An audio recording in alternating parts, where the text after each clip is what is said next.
Graça e paz, amados irmãos, amém? Eu vou deixar os agradecimentos para o final, porque são muitos, né?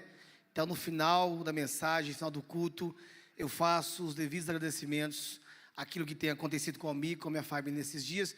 Vai dar certo aí colocar a foto, vai? Por favor, coloca a foto para mim aí, vou colocar 2 fotos apenas, eu quero apresentar minha família. Pronto, gente, olha que coisa maravilhosa, né? Isso aqui é a Rose, a mais bela e doce dentre as mulheres, está lá embaixo com os meninos, daqui a pouco vai voltar. Está aqui, oh meu Deus do céu, está aqui, ó, ela aqui, ó, né? A mais bonita de todas, meus irmãos, olha, né? Tá aí essa princesa, né?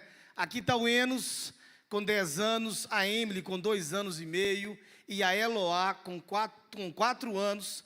Essa é a minha família. A próxima foto. Essa é a minha outra família, meus irmãos. E lá no canto, o pastor El está por aí, eu acho, escondido nessa foto aí. Mas essa é a foto que nós tiramos quando o pastor El esteve lá. Eu vou fazer essa foto final do culto, pastor Helder. O povo vai ter que fazer. Isso aqui é tradicional, viu? Eu viro para cá, tiro uma selfie, todo mundo com a mão levantada, né? O povo do Preá está com ciúme já. Mandaram mensagem para a Rose hoje. Podem voltar, podem voltar, podem voltar. Eu sei que vocês estão gostando do Maranhão. Falou com Rose hoje. Falei, fiquem tranquilos. Essa é a minha família de fé. Primeira Igreja Batista lá no Preá, né? Eu peguei a foto errada. Essa não é do pastor Helder, não. Essa foi tirada desse ano, né? Deu uma grande ceia e convidou muitos. A hora da ceia, enviou seus servos para avisar os convidados. Venham, porque tudo já está preparado. Mas todos eles, um por um, começaram a apresentar desculpas. O primeiro disse: comprei um campo e preciso ir vê-lo, peço que me desculpe. Outro disse: comprei 5 juntas de bois e vou experimentá-las, peço que me desculpe. E o outro disse: casei-me e por isso não posso ir. O servo voltou e contou tudo ao seu senhor. Então, irado, o dono da casa disse ao seu servo: sai depressa para as ruas e becos da cidade e traga para cá os pobres, os aleijados, os cegos e os coxos. Mais tarde o servo lhe disse: patrão, já fiz tudo o que o senhor mandou e ainda há lugar. Então o senhor disse ao servo: saia pelos caminhos e atalhos e obrigue-os todos a entrar, para que a minha casa fique cheia, porque digo a vocês que nenhum daqueles homens que foram convidados provará a minha ceia. Amém. Nesses dias temos pensado sobre o tema igreja, ser e pertencer. Preguei uma mensagem no sábado à noite, hoje pela manhã, dentro desse tema, e agora eu quero falar sobre o convite de Deus para ser e para pertencer à sua igreja, baseado na parábola da grande ceia ou na parábola do grande banquete. Irmãos, eu conheço poucas pessoas que não se importam quando não são convidadas para participar de alguma coisa. São poucas pessoas que, quando não são convidadas, aquilo não lhes mexe com algo emocional ou de qualquer seja. Ela não está nem aí, são poucas as pessoas. Mas se a pessoa for próxima a nós, ou se as pessoas não for tão próximas a nós até relevamos. Talvez uma pessoa lá fez um casamento, ela é prima do cunhado do meu tio e não me convidou, eu não me importo. Mas se for alguém próximo a nós, que fizer alguma coisa e não nos convidar, talvez nós não iremos falar diretamente com ela, mas dentro do nosso coração vai ficar aquele sentimento assim: poxa vida, eu considero tanto aquela pessoa e ela não me convidou. Se você quer saber se uma pessoa está sentindo magoada por não ter sido convidada para algum evento ou para alguma coisa, basta observar o que ela vai dizer depois que aconteceu o evento ou no momento do evento. Quer saber se uma pessoa está magoada, está chateada porque não foi convidado? É quando ela vê uma foto na internet e diz o seguinte: olha, eu nem queria ir mesmo. Falou que não queria ir, está magoada, chateada. Ou ela diz o seguinte: não, nesse dia eu não podia ir mesmo porque eu já tinha um outro compromisso. Falou assim, está magoado porque não foi convidado. Irmãos, nós gostamos de convites. Ainda que nós não possamos atender a todos eles. Quando não podemos atendê-los, nós agradecemos, mas dentro de nós fica aquele sentimento que nós chamamos de consideração. Quando a pessoa nos convida e às vezes não podemos ir, a gente diz o seguinte: puxa vida, o fulano, ele me considerou dentro dos seus planos. Então, na minha observação, a chateação ocorre por não haver o convite. e nunca por termos sido convidados. O texto de hoje fala a respeito disso. O texto de hoje fala a respeito de um convite.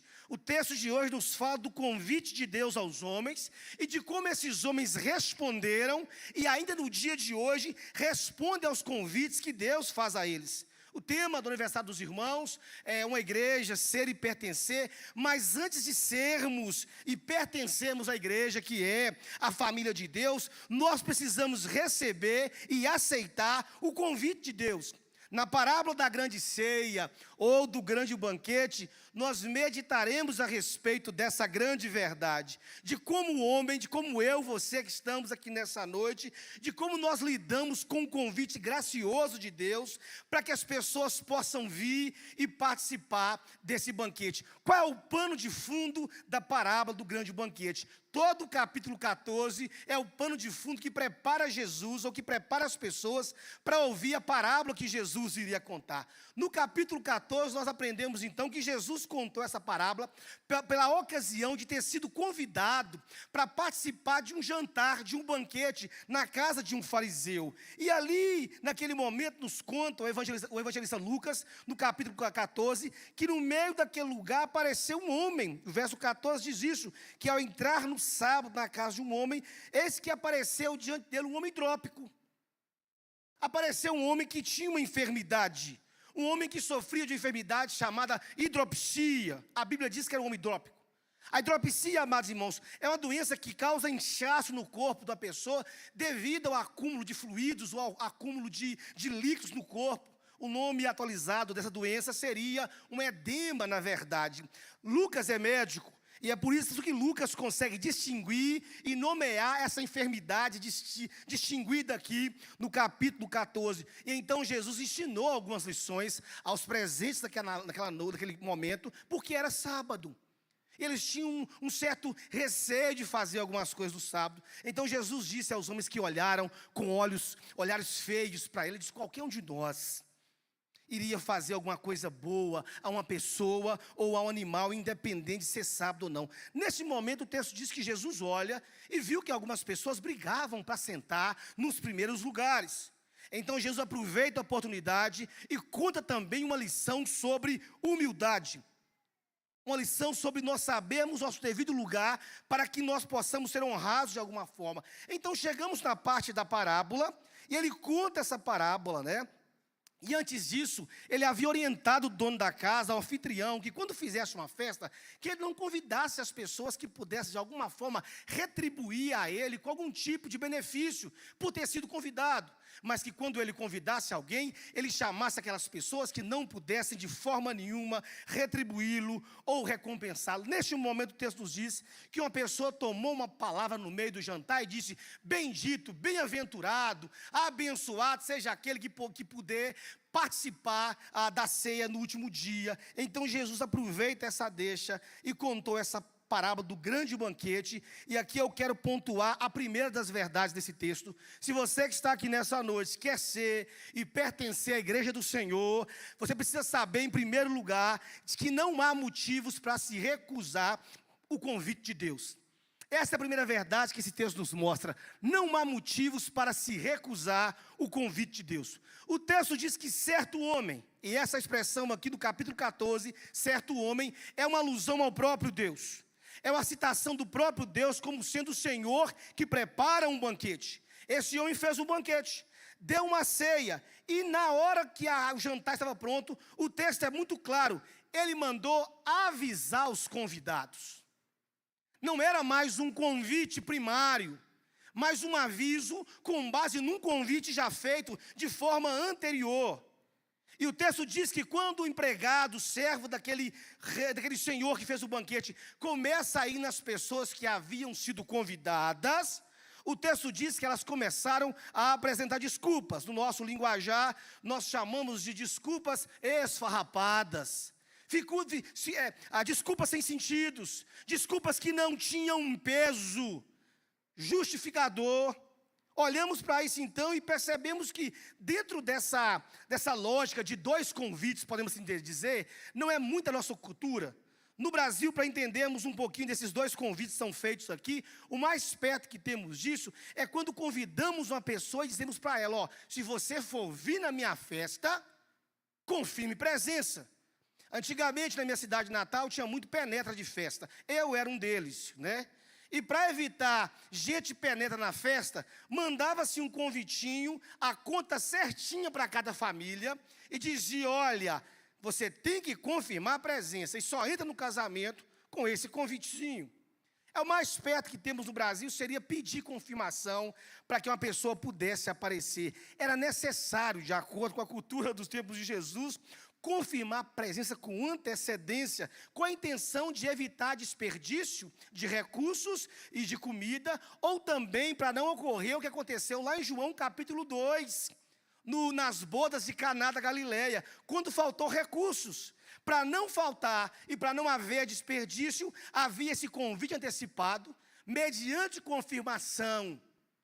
Confirmou, a festa era preparada com base no número de pessoas que haviam sido convidadas para aquele momento. Então, culturalmente, de acordo com o texto, o primeiro convite já havia sido feito, e agora, com o banquete pronto, vai o segundo convite, ou o segundo aviso, e o texto diz que quando o aviso chega neles, eles começaram a inventar desculpas. O texto diz que um deles diz o seguinte, eu comprei uma terra, e agora eu tenho que ir nessa terra, e eu não posso ir nesse banquete. Amados irmãos, ninguém compra uma terra sem vê-la. E mesmo que isso acontecesse, ele poderia ir ver essa terra em outro dia. Essa terra não iria fugir daquele lugar. O outro disse que havia comprado bois, alguns bois para trabalhar no campo, e agora, justamente no horário daquele banquete, ele iria experimentar os bois. Amados irmãos, do mesmo jeito entendemos que para a nossa cultura seria o mesmo que alguém ir for comprar um carro. Eu andei aí em Balsas e tem várias lojas que tem lá um carro, para quê? Test drive. Você compra um carro, você quer andar no carro, para escutar como é que está o motor dele, para saber como é que está o funcionamento. Test drive. Ninguém compraria uma junta de bois sem antes experimentá-la e ver a capacidade de força e de saúde dos bois. Aquele homem disse que comprou um monte de boi e agora iria testá-los. Uma desculpa que não cabe e não tem sentido. Os bois também poderiam esperar até o outro dia para serem testados. O terceiro usou o fato de ter se casado para não ir naquela festa. Entendemos sim que na cultura judaica, o homem casado há pouco tempo, ele poderia ficar um ano em casa sem assumir compromissos. Mas essa era uma regra que o poupava de serviços militares e não de encontros sociais. Esses homens, na verdade, estavam inventando desculpas ou criando desculpas para não comparecerem ao jantar, para rejeitarem o convite e não estarem naquele banquete. E a intenção de Jesus, amados irmãos, ao contar essa parábola, em primeiro lugar, e dizer para aquele povo naquele tempo, e para todos nós que estamos aqui nessa noite, é de que nenhuma desculpa será suficiente ou válida para alguém que recebeu e para alguém que desprezou o convite para vir a ele, para se assentar na sua mesa. Em simples palavras, essa parte específica do texto está falando sobre alguém que foi convidado, alguém que é ofertado a graça de Deus, alguém que é ofertado a salvação por meio de Jesus, e ele rejeita a graça de Deus. E junto à rejeição da graça de Deus, essa pessoa rejeita o maior de todos os tesouros, a maior de todas as bênçãos, a maior de todas as conquistas que qualquer pessoa pode obter e ter neste mundo, e é a bênção da salvação. Amados irmãos, o apóstolo Paulo, na carta aos Romanos, do capítulo 1, ele nos diz o seguinte sobre essa situação dos homens ao verem a manifestação de Deus e rejeitarem aquilo que Deus faz e aquilo que Deus é. Paulo vai dizer no capítulo 1 de Romanos, pois o que de Deus se pode conhecer, ele manifestou entre eles, porque Deus assim fez. Porque desde a criação do mundo, bem como os seus atributos invisíveis, seu eterno poder e a sua natureza divina têm sido claramente compreendidos por meio das coisas criadas, de forma que tais homens são indesculpáveis. O que Paulo está dizendo aqui no capítulo 1? Que nós chamamos isso de revelação geral. Paulo está dizendo que o homem, ainda que ele não tenha tido o privilégio que muitos estão tendo aqui nessa noite. Se você está aqui nessa noite, ouvindo o evangelho da graça de Deus, você é extremamente, exaustivamente abençoado.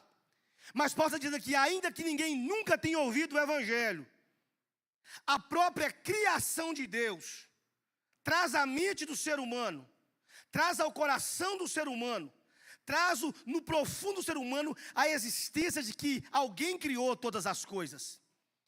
E essa visão da criação torna-nos responsáveis diante de Deus. Ele vai dizer, olha, somente a criação já acaba com todas as desculpas de qualquer pessoa. Que dirá alguém que recebeu o convite direto de Deus? Que dirá alguém que ouviu o convite da boca do próprio Deus? Amados irmãos, Paulo disse aqui em concordância com Lucas, que a própria criação já é um atestado que jogará por terra qualquer desculpa que o homem pode ou poderá tentar criar, pelo fato de não ter conhecido, pelo fato de não ter servido a Jesus Cristo e ao Senhor Deus.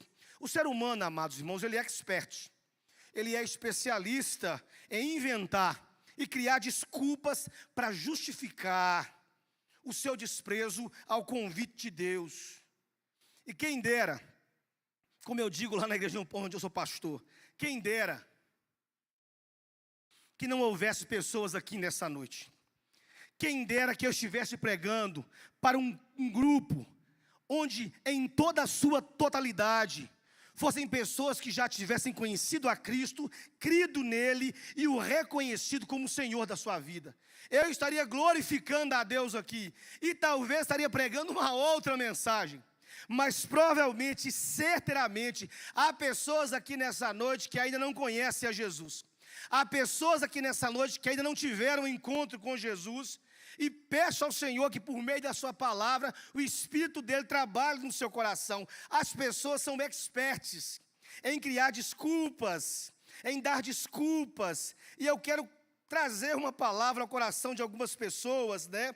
Com certeza eu vou acertar algumas das desculpas que talvez você está aqui nessa noite e tem criado ao longo da sua vida, e tem usado como uma barreira no seu coração para não se render a Cristo. Olha o que as pessoas falam, porque eu sou pastor, ando pela rua, eu compartilho de Jesus semanalmente por várias vezes para muitas pessoas. Eu estou acostumado a ouvir isso. Algumas pessoas dizem, olha, eu tenho a minha religião, eu não preciso de outra. Alguns dizem o seguinte, olha, eu tenho que aproveitar a vida um pouco mais. Essa é a desculpa número 1 dos jovens. Eu tenho que aproveitar a minha vida. Outros dizem, olha, eu não quero ser como aquele fulano de tal. Outros dizem, olha, mais para frente isso vai dar certo. E por aí vai. Meus queridos, se você se sentar comigo por 5 minutos, eu consigo desfazer todas essas suas desculpas. Agora imagine como você vai conseguir se justificar diante de Deus naquele dia, diante do seu trono de glória. Qual será a desculpa que você vai dizer? Senhor, eu não te servi por causa disso. Senhor, eu não me rendi por causa disso. Senhor, eu não me entreguei a minha vida ao Senhor por causa disso. Querido, qual a desculpa você vai criar naquele dia por não ter reconhecido e não ter servido a Jesus? Que desculpa você conseguirá diante da gloriosa face do Senhor, daquele que a Bíblia diz que de cuja presença fugiu os céus e a terra? Daquele cujos serafins e querubins não tinham coragem de olhar no seu rosto. Qual a desculpa você irá dizer? Olha, Senhor, é porque eu estava ocupado demais. Eu tinha que construir os meus castelos, eu tinha que construir os meus reinos, eu tinha que criar a minha família. Eu não gostava de igreja, eu não gostava do pastor, eu não gostava daquele povo. Qual a desculpa você vai criar, meu irmão ou meu amigo? Quando nós falamos desse convite feito aqui, nós aprendemos, amados irmãos, que diante de Deus, as nossas desculpas não têm valor, elas não servem. O que todos nós precisamos entender, que no fim das contas, quando uma pessoa rejeita o convite de se assentar à mesa do Senhor, quando a pessoa rejeita o convite de ser de alguma forma alcançado pela graça que há na pessoa de Jesus, você não está rejeitando o convite do pastor Helder, não está rejeitando o meu convite. Você não está rejeitando o convite da primeira igreja batista de Balsas. Você não está rejeitando o convite para participar de uma nova religião. Quando você rejeita esse convite, conforme o texto nos diz, você está rejeitando o convite de Deus. O problema é que, ao rejeitar o convite de Deus diante dele, nenhum de nós poderemos criar desculpas. Elas servem para os homens, mas para Deus elas não servem de jeito nenhum. Essa é a primeira verdade. Que se eu quero participar, pertencer e ser da igreja do Senhor, eu preciso entender e aprender que não há motivos para se recusar o convite de Deus. Você que está aqui nessa noite, nenhum dos seus motivos são justificáveis.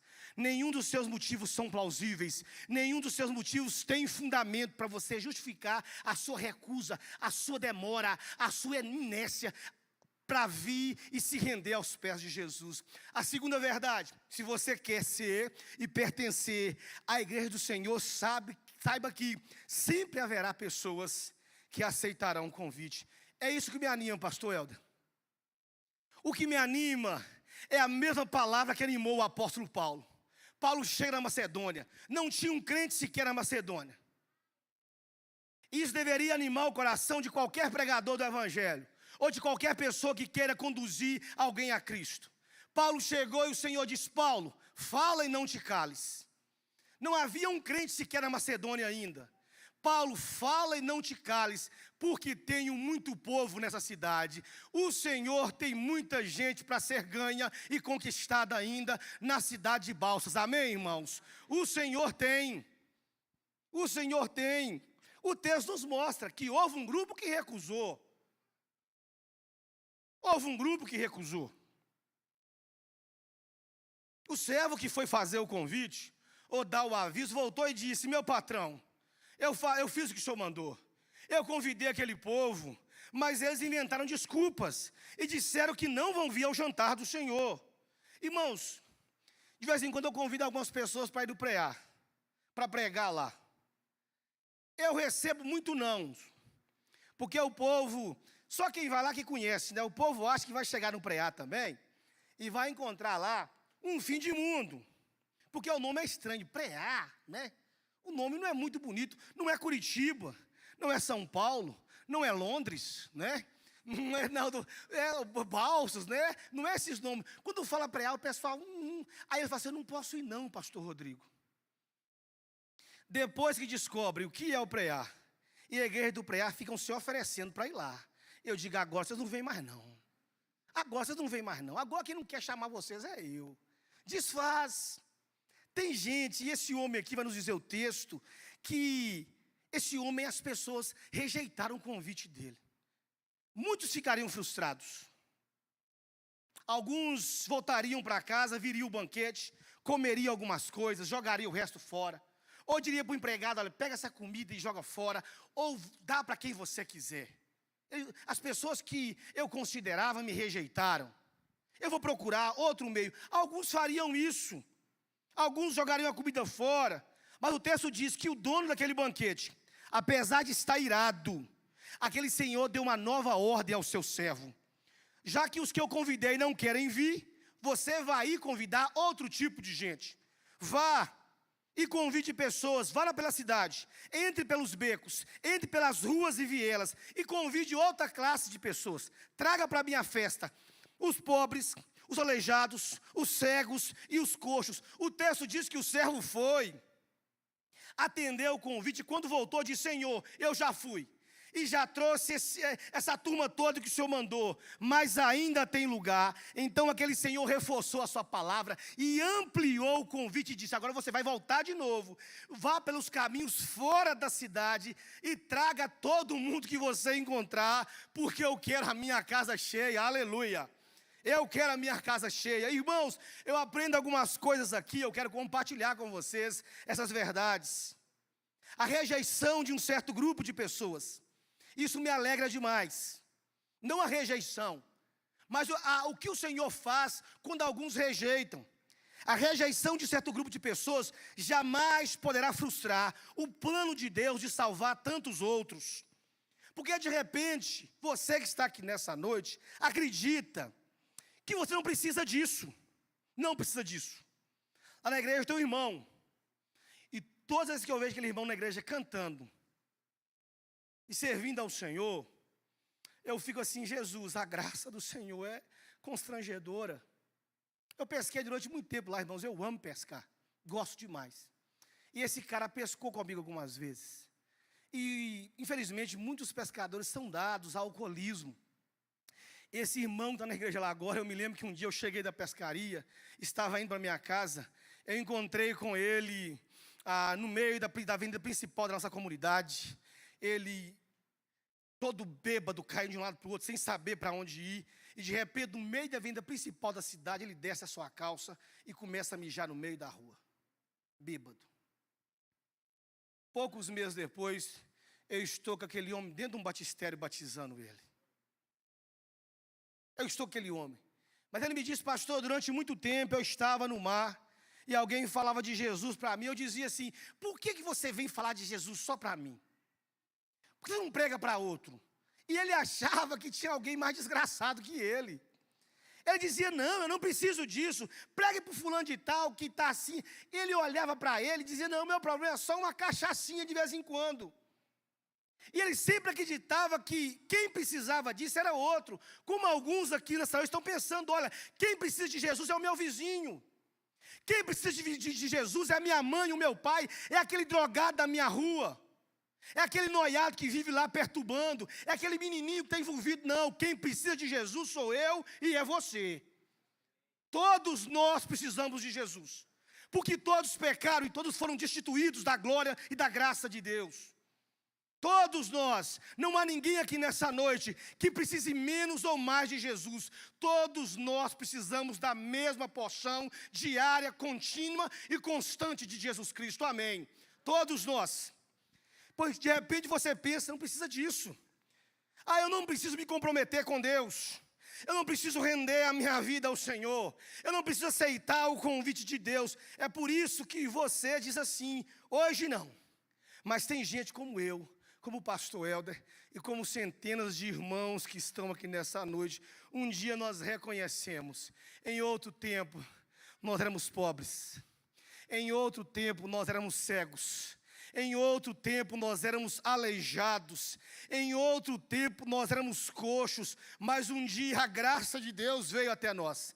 Um dia o convite do Senhor chegou até nós. Um dia alguém chegou perto de mim e disse, olha, vamos ali no jantar?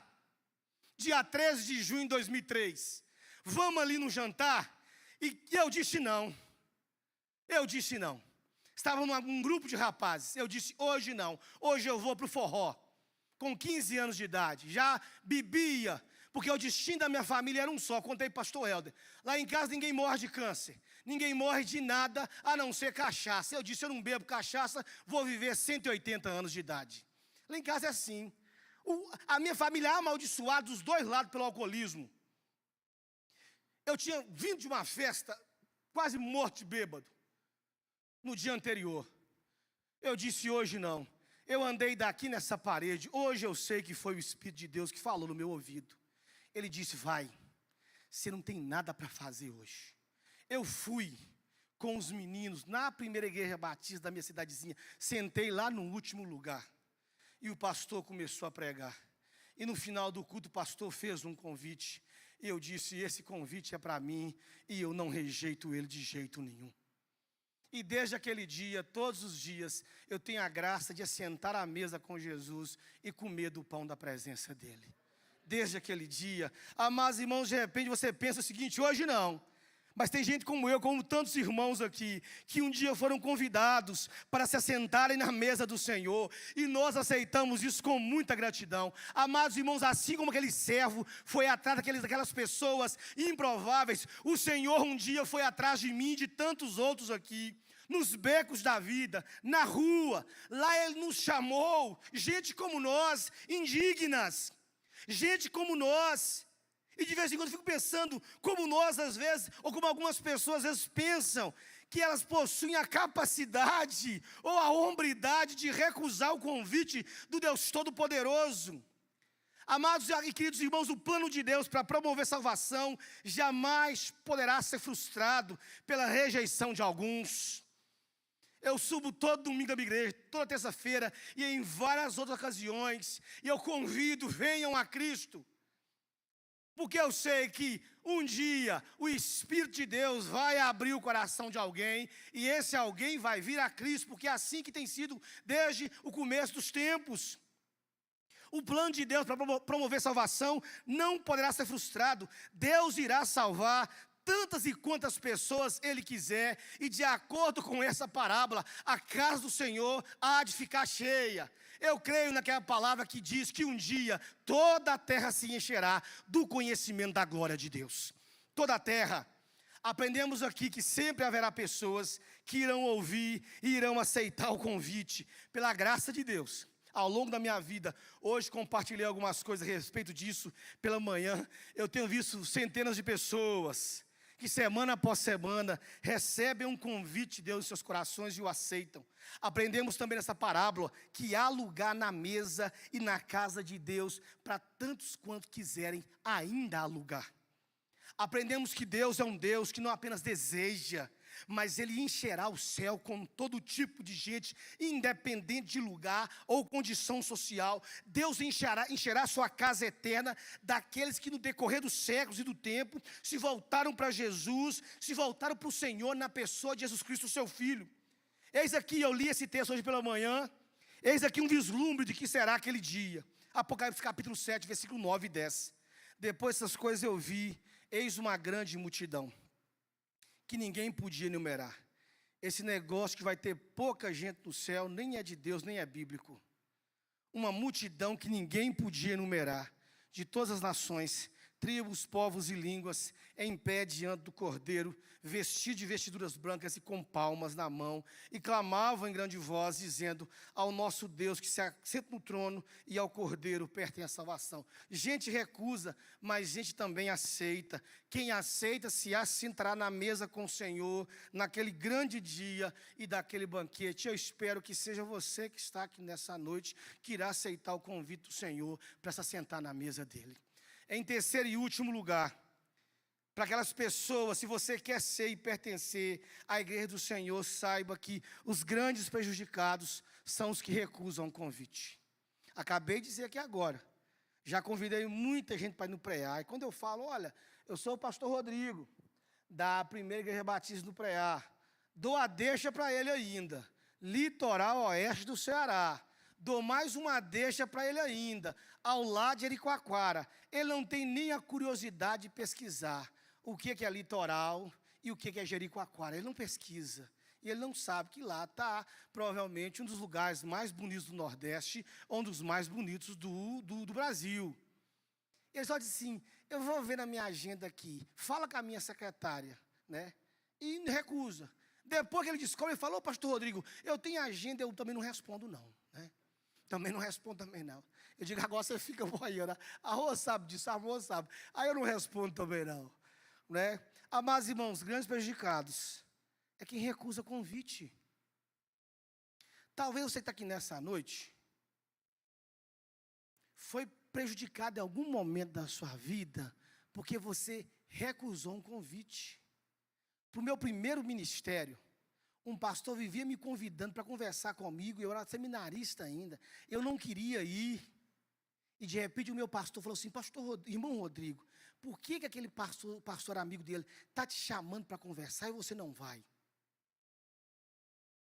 Ele disse o seguinte: quando ele te chamar mais uma vez, vai e converse com ele. E aí ele me chamou, eu fui e sentei com ele, e aí ele estava com um convite do meu primeiro ministério, que me abençoou de uma maneira surreal em todas as áreas da minha vida. Agora imagina se eu estivesse batendo o pé: eu não vou, eu nem sei aonde eu estaria hoje. O único convite que nós devemos recusar são convites imorais. Convites que nos levem para qualquer lugar que não seja a presença de Deus. Esses são os convites que nós precisamos rejeitar. Talvez há pessoas que estão aqui nessa noite que aceitaram o convite de alguém. Deixa eu te dizer uma coisa muito importante. Você aceitou o mais importante e o mais decisivo convite da sua vida, que está aqui nessa noite. Mas você ainda será colocado diante do mais glorioso de todos os convites, que é o convite da graça de Deus. Os grandes prejudicados são os que recusam o convite. Nos versículos anteriores, e eu caminho para encerrar, nos é dito que ao saber da recusa do convite, o senhor da casa ficou irado. Irmãos, não pensemos nós que as pessoas que recusaram e recusam o convite do Senhor, que recusaram ou recusarão eternamente o convite de Deus, receberão outra coisa além da sua ira. Eu não sei que tipo de Deus alguém tem pintado para você, ou pintado na sua mente. Quem disse isso foi o próprio Jesus. O próprio Jesus disse o seguinte: quem crê quem crê no Filho tem a vida eterna. Já quem rejeita o Filho não tem a vida, mas sobre ele permanece a ira de Deus. João 3,36. O verso final dessa parábola nos revela mais. Aquele Senhor que fez aquele grande banquete, diz de modo firme: nenhuma das pessoas que foram convidadas e rejeitaram o meu convite provarão da minha ceia. Aqui algumas verdades importantes para nós. Por exemplo, nesse final de parábola, Jesus exclui uma heresia, que ela é bonita. As pessoas que não querem se comprometer com Deus, amam essa heresia. Que heresia? O universalismo. Ela é bonita de ouvir, ela até nos coloca diante de uma situação muito confortável. Pastor, o que é o universalismo? A heresia do universalismo ensina, e as pessoas gostam disso, não importa quem você tenha sido nessa terra, não importa o que você tenha feito neste mundo, Deus é amoroso, Deus é bondoso, e Ele nunca condenará ninguém. Ele nunca rejeitará ninguém. Isso é mentira. Todos os textos da Bíblia rejeitam o universalismo. A Bíblia diz o seguinte: portanto importa que todos nós compareçamos perante o tribunal de Cristo, para prestarmos conta da nossa vida e daquilo que fizemos por meio do nosso corpo. Quem você é em Deus, quem você é em Cristo, vai ditar a sua situação naquele dia, diante do trono da graça do Senhor. Essa palavra nos ensina que aqueles que rejeitaram o convite também foram rejeitados.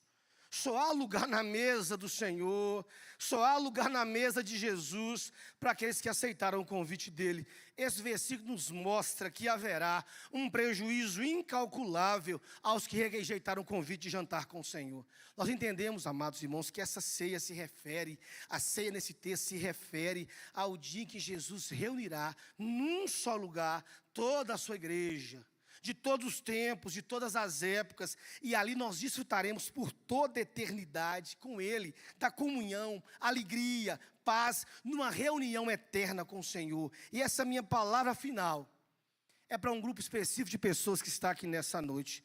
Eu já sou crente há mais de 20 anos, e eu não ganho nada, e eu não perco nada, se você recusar o convite. Eu não ganho nada, não perco nada, com a sua aceitação ou com a sua negação da graça de Deus. Isso não altera nada na minha caminhada. Não altera nada na caminhada dessa igreja. Deus não pode ser abalado com a sua recusa. Ele é Deus. Não há prejuízos para nós. Como não houve prejuízo para o dono da festa e nem para os que foram chamados por último. Todo o prejuízo, de acordo com o texto, foi para aqueles que recusaram o convite para o banquete. O prejuízo que eu me refiro aqui, amados irmãos, e é dito por Jesus, pelo fato daqueles homens rejeitarem o convite, é o de ficarem fora do jantar. E isso é uma referência à exclusão da eternidade. Eu não sei se você sabe disso, ou se você já ouviu isso. Nós temos um corpo, mas nós também temos uma alma. Eu não sei se você acredita ou não nisso, mas eu não de alguma forma, te incentivaria a fazer como algumas pessoas costumam fazer. Eu vou pagar para ver. Nós podemos pagar para ver muitas coisas neste mundo, mas eu não pagaria para ver o que vai acontecer com a minha alma após a minha morte, se eu não estivesse assegurado pela pessoa de Jesus Cristo. Não pague para ver, meu querido. Há um prejuízo incalculável para aquele que rejeita a Cristo neste mundo. Aquele que rejeita a oferta de vida eterna junto ao Senhor. Cuidado a você que acredita que recusar ou aceitar o convite do Senhor se trata apenas de uma mudança de visão religiosa. O que eu estou falando nessa noite é a respeito do destino eterno da sua alma. Por isso eu apelo ao seu coração nessa noite. A você que veio aqui nessa noite por convite de alguém, ou a você que já frequenta essa igreja há um bom tempo e nunca se posicionou diante de Cristo ainda. Eu apelo ao seu coração nessa noite e te digo, reconheça Jesus como Senhor da sua vida.